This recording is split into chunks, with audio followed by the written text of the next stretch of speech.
தமிழ்நாட்டில் சாத்தாங்குளம் அப்படின்னு சொன்னாலே எல்லாத்துக்கும் ஞாபகம் வர்றது ஜெயராஜ் பென்னிக்ஸ் இரட்டை கொலை வழக்கு தான். போலீஸால தந்தை மகன் கொடூரமா அடிச்சு கொல்லப்பட்ட வழக்கு தான்.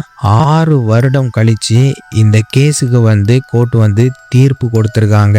அந்த தீர்ப்பு என்ன அப்படிங்கிறதும் அப்படி அன்னைக்கு என்ன நடந்து அப்படிங்கிறத தொடக்கத்துல இருந்து நம்ம ஃபுல் டீட்டெயிலாக பார்க்க போறோம்.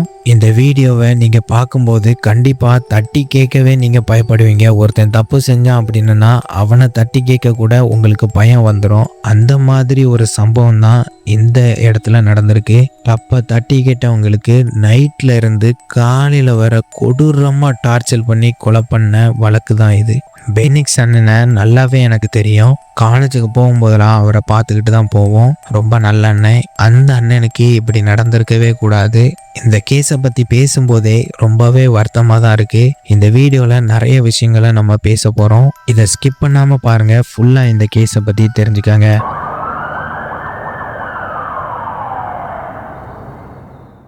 ஜெயராஜ் அவங்க சாத்தாங்குளத்தில் மரக்கடை நடத்திட்டு வந்தாங்க. அப்போ அவங்களுக்கு வயசு 59. அவருடைய பையனுக்கு ஒரு மொபைல் கடை வச்சு கொடுத்துருந்தாங்க. அந்த மொபைல் கடையை தான் அவங்க பார்த்துக்கிட்டு வந்தாங்க. பென்னிக்ஸ் அண்ணனோட கடை காமராஜர் சிலை பக்கத்தில் இருந்துச்சு. அந்த காமராஜர் சிலையில தான் ஆட்டோ ஸ்டாண்டாக இருக்கும். சாத்தாங்குளத்தில் ஃபர்ஸ்ட் ஒரு மெயின் பஸ் ஸ்டாண்ட் இருக்கு. 2வதா பஸ் ஸ்டாண்டு அப்படின்னு பார்த்தோன்னா இந்த ஒரு இடம் தான். காமராஜர் சிலையில ஸ்டாப் பண்ணி தான் எல்லா பஸ்ஸுமே ஸ்டாப் பண்ணி தான் போவாங்க. அப்படிப்பட்ட ஒரு மெயினான இடத்துல தான் இவங்க ஒரு கடை வச்சிருந்தாங்க. மார்ச் 24, 2020 அந்த நாள் இந்தியா முழுவதும் மறக்க முடியாத நாள் அப்படின்னு சொல்லுவாங்க. ஏன்னா கொரோனானால ஃபுல்லா லாக்டவுன் போட்ட நாள். நிறைய பேருக்கு வேலை போச்சு, நிறைய பேருக்கு லைஃபே போச்சு அப்படின்னு சொல்லலாம். ஏன்னா பிஸ்னஸ் பண்றவங்க ரெகுலரா அதுல வர வருமானத்தை தான் அவங்க கடனை அடைக்க யூஸ் பண்ணுவாங்க. அவங்க கண்டிப்பா நிறைய கடன் வாங்கியிருப்பாங்க, இஎம்ஐ இருக்கும். அதை எல்லாத்தையும் வருமானத்துல தான் அவங்க பண்ணுவாங்க.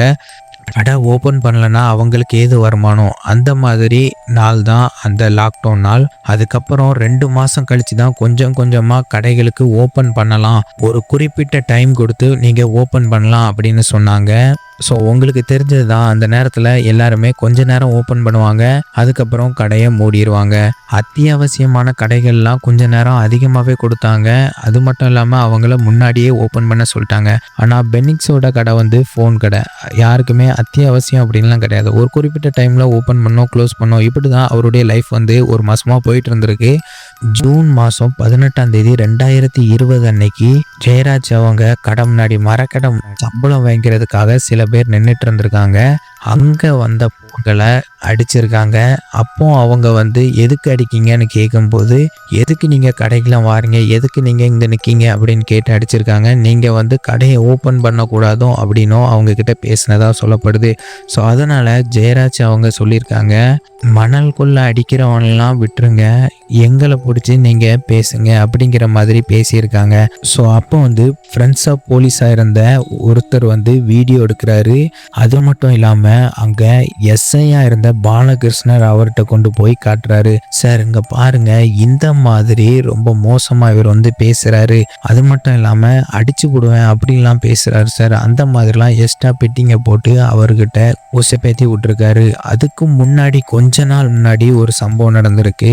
காமராஜர் சிலைக்கு கீழே உள்ள ஆட்டோ ஸ்டாண்ட்ல இருந்து ஒரு போலீஸும் ஒரு ஃப்ரெண்ட்ஸ் ஆஃப் போலீஸும் சேர்ந்து மது அருந்தினதா சொல்லப்படுது. அந்த டைம்ல ஜெயராஜ் அவர்கள் போய், எதுக்கு சார் நீங்கள் இந்த மாதிரி இங்கே பண்ணுறீங்க, பப்ளிக் பிளேஸில் ஏன் இந்த மாதிரி பண்ணுறீங்க அப்படின்னு சொல்லி கேட்டதா சொல்லப்படுது. போலீஸ் வீடியோ எடுத்திருக்காங்க. அதாவது ஃப்ரெண்ட்ஸ் ஆஃப் போலீஸாக இருந்த அவர் வீடியோ எடுத்து அங்கே ஸ்டேஷனில் எல்லாத்துக்குமே போட்டு காட்டியிருக்காரு. போட்டு காட்டி இந்த மாதிரி இவர் ரொம்ப ஓவராக பண்ணிகிட்டு இருக்காரு, இவரை நம்ம ஏதாவது பண்ணணும், அடித்து வைக்கணும் அப்படின்னு சொல்லி ஊசு பேத்தி விட்டுருக்காரு. ஸோ இந்த 2 விஷயத்தையும் இவர் எஸ்ஐ பாலகிருஷ்ணன் அவர் மைண்டில் வச்சுட்டு இருந்திருக்காரு. இது மட்டும் இல்லாமல் எஸ்ஐ பாலகிருஷ்ணன் அவருக்கும் அவருடைய பையனான பென்னிக்ஸ் அவருக்குமே ஒரு சின்ன பிரச்சனை இருந்திருக்கு. அதாவது கடையில் போய் இவர் ஃபோன் கேட்டதாக சொல்லப்படுது. அதுக்கு அவர் தரமாட்டேன் அப்படின்னு சொல்லியிருக்காரு. அதாவது ஃப்ரீயாக ஃபோன் கேட்டதா ஒருத்தர் சொல்கிறாங்க. இன்னொரு தரப்பு என்ன சொல்கிறாங்க அப்படின்னா, இவர் ஃபோன் போய் பார்த்துட்டு நாளைக்கு நான் வாங்கிக்கிறேன், எனக்கு வந்து ஏதாவது ஆஃபர் பண்ணி போட்டு கொடு அப்படின்னு கேட்டதுக்கு, சார் நீங்கள் நாளைக்கு வாங்க சார் நம்ம பார்த்துக்கலாம் அப்படின்னு ஒரு நக்கலாக சொன்ன மாதிரியும் அவங்க சொல்லப்படுது. அதுக்கு எஸ்ஐ பாலகிருஷ்ணன் அவர் நம்மகிட்டயே இந்த மாதிரி பேசுகிறானே அப்படின்னு சொல்லி ஒரு கோபம் வந்து முன்னாடியே அவர் மேலே இருந்ததாகவும் சொல்லப்படுது.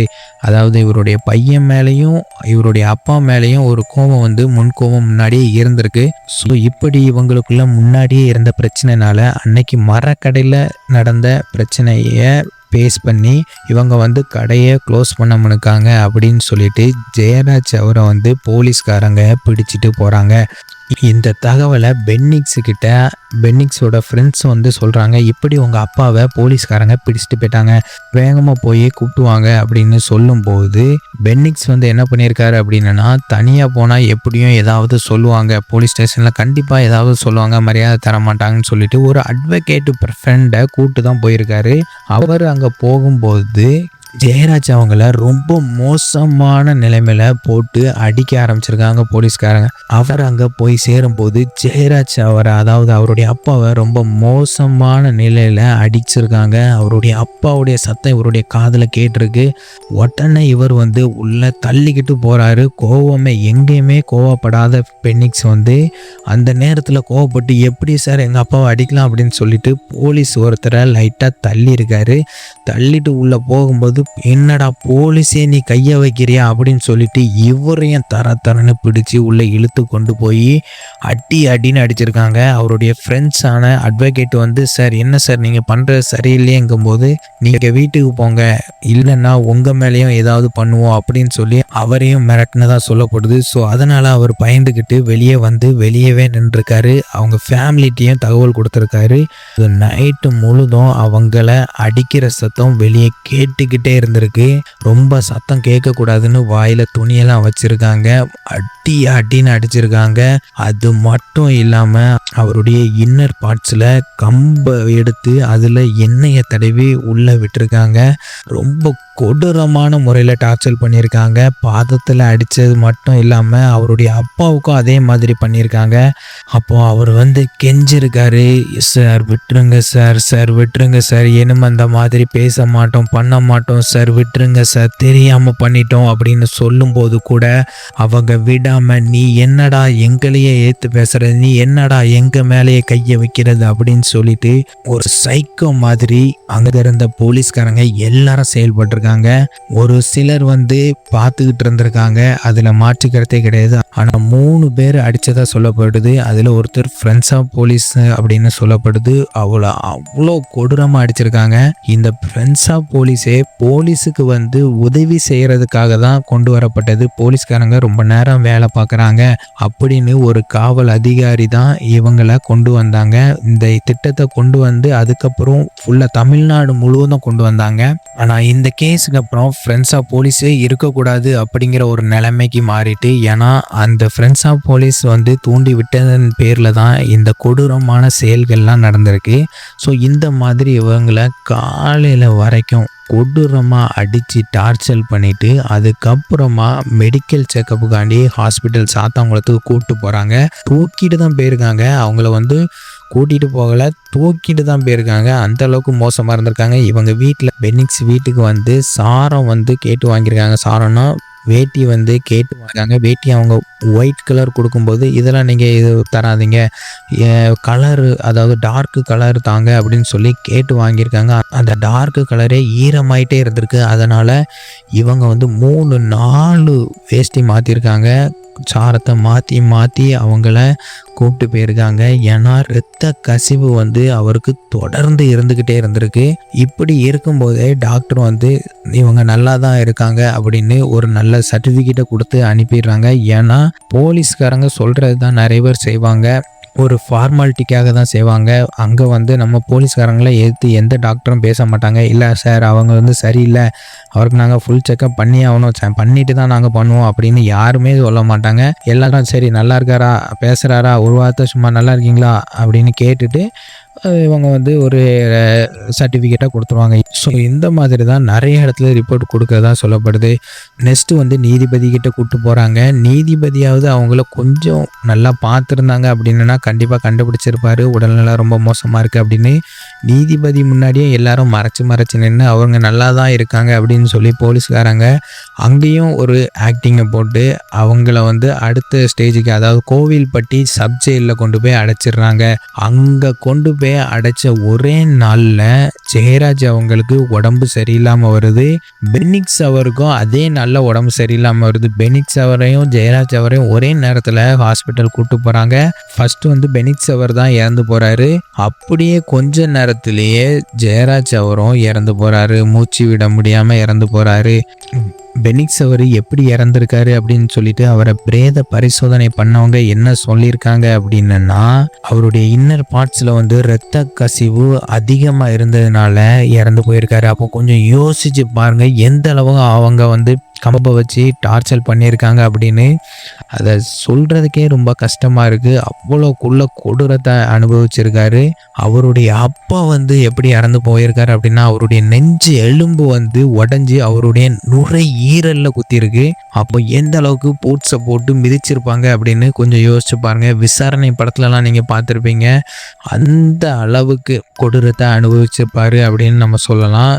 ஆனால் ஒன்று மட்டும் என்னால் உறுதியாக சொல்ல முடியும், இதில் ஒருத்தர் ஜெயராஜோ இல்லை பெனிக்ஸோ ஒருத்தர் மட்டும் இறந்துருந்தாங்க அப்படின்னா இந்த கேஸை ஒன்றுமே இல்லாமல் ஆக்கியிருப்பாங்க. அவங்க வந்து உடல்நலம் சரியில்லாமல் தான் இறந்து போனாங்க அப்படின்னு எல்லாத்தையும் நம்ப வச்சுருப்பாங்க. ஏன்னா எடப்பாடி அவர்கள் கூட அந்த நேரத்தில் முதலமைச்சராக இருந்த எடப்பாடி அவர்கள் கூட இவங்க உடம்பு சரியில்லாமல் தான் இறந்து போனாங்க. அதாவது 2 வாரம் இறந்து போனதுக்கப்புறம் கூட நிறைய பேர் வந்து போராட்டம் பண்ண ஆரம்பித்தாங்க. அப்போ கூட அவர் வந்து உடம்பு சரியில்லாமல் தான் இறந்து போனாங்க அப்படின்னு ஓப்பனாக ஸ்டேட்மெண்ட் கொடுக்குறாரு. அவருக்கு தெரியும் கண்டிப்பாக இது வந்து எப்படி இறந்துருப்பாங்க அப்படின்னு. கண்டிப்பாக டாக்டர் சொல்லியிருப்பாங்க, போலீஸில் சொல்லியிருப்பாங்க, எல்லாரும் சொல்லியிருப்பாங்க. ஆனால் எப்படி ஸ்டேட்மெண்ட் கொடுக்கணும், மக்களை ஏமாற்றணும் அப்படி, அது வந்து என்ன சொல்லனே தெரில. கண்டிப்பாக அது வந்து ஒரு ஏமாத்துகிற வேலை தான், மக்களை வந்து முட்டாளாக்குற வேலை தான். ஒருத்தர் வந்து தப்பே செய்யாமல் ஒரு ஃபேமிலியே மொத்தமாக டோட்டலாக க்ளோஸ் பண்ணியிருக்காங்க. அப்போமாவது கொஞ்சமாவது மனிதாபிமானத்தில் செயல்பட்டுருக்கலாம். யாராவது ஒருத்தராவது நம்மளை வந்து ஆள்ற ஒருத்தராவது செயல்படணும்ல. அந்த இடத்துல கூட அவர் வந்து என்னை பொறுத்தளவில் அந்த இடத்துல அவர் தோற்று போயிட்டாரு அப்படின்னு தான் நான் சொல்லுவேன். அந்த இடத்துல அவர் வந்து சரியாக ஸ்டேட்மெண்ட் கொடுத்துருக்கணும். அவங்களுக்கு அந்த நேரத்துலேயே தண்டனை கொடுத்துருக்கணும். ஆனால் அவர் வந்து சமாளிக்க தான் பார்த்தாரு. ஆனால் மக்கள் வந்து விடாமல் போராட்டம் பண்ணதுனால ஒரு நீதி கிடைச்சிது. உடனே ஒரு விசாரணை கமிஷனை அமைச்சாங்க. ஒரு நீதிபதி வந்து அந்த ஸ்டேஷனில் போய் விசாரிக்க போயிருக்காரு. அந்த நீதிபதியை வந்து என்ன சொல்லியிருக்காங்கன்னா, உன்னால் ஒரு மயிரம் பிடுங்க முடியாதா அப்படின்னு ஒரு கான்ஸ்டபிள் சொல்லியிருக்காரு. அந்த அளவுக்கு அந்த நீதிபதியே பேசியிருக்காங்க. அவரை வந்து உள்ளே விடவே இல்லையா, ஸ்டேஷன் உள்ளே விடாமையே நீ பொண்ணு பார்க்க வேண்டாம், நான் சொல்கிறத மட்டும் எழுதிட்டு போ அப்படிங்கிற அளவுக்கு ரொம்ப பேசியிருக்காங்க.